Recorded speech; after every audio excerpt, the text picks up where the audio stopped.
So today I'm going to share with you an exercise that I recently used with a runner who was suffering from a gluteal tendinopathy. So tendinopathies are obviously conditions where tendons become sore and inflamed.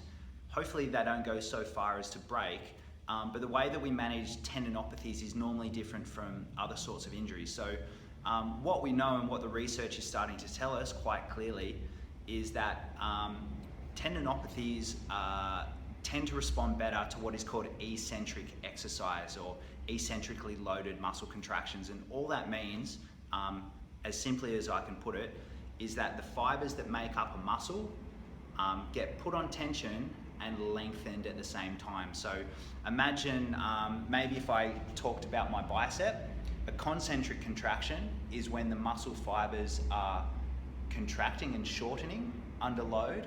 An eccentric contraction where there is still load going through the bicep, but they're being lengthened under load, just like that. And so what we can do is, using this information, we can tailor exercises for people who are suffering these conditions. And this one tend to work magic with a runner that I worked with recently. So check it out, here it is. So this is the exercise. It's a cable pull, but I'm going to be standing on one leg. So what I want to do in my setup is take 90% of my weight through my front foot, and this back foot here, I am taking some of my weight, but it's just so that I can balance, okay?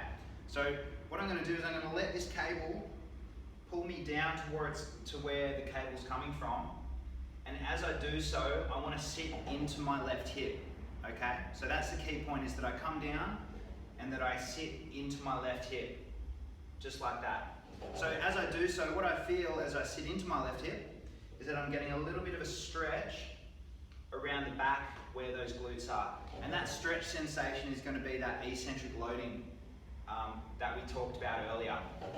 So that's the exercise, fairly simple. But just as you're doing it, just maybe one key point for you to think about. If you imagine like you've got your toe and your knee, when you go to cross your midline like this, you want your knee to continue to track with your toe, okay?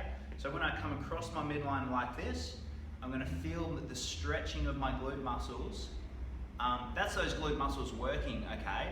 I don't wanna see that as you cross midline, your knee comes in like this, in which case that we know you've lost the control of these muscles back through here. So there you go, that's the exercise. If you've tried that and got benefit from that, please let us know. And finally, if you need any help with postural assessment, movement screening, or injury rehabilitation, or all of the above, please get in touch via the website. One of our exercise physiologists will be more than happy to assist you with your needs.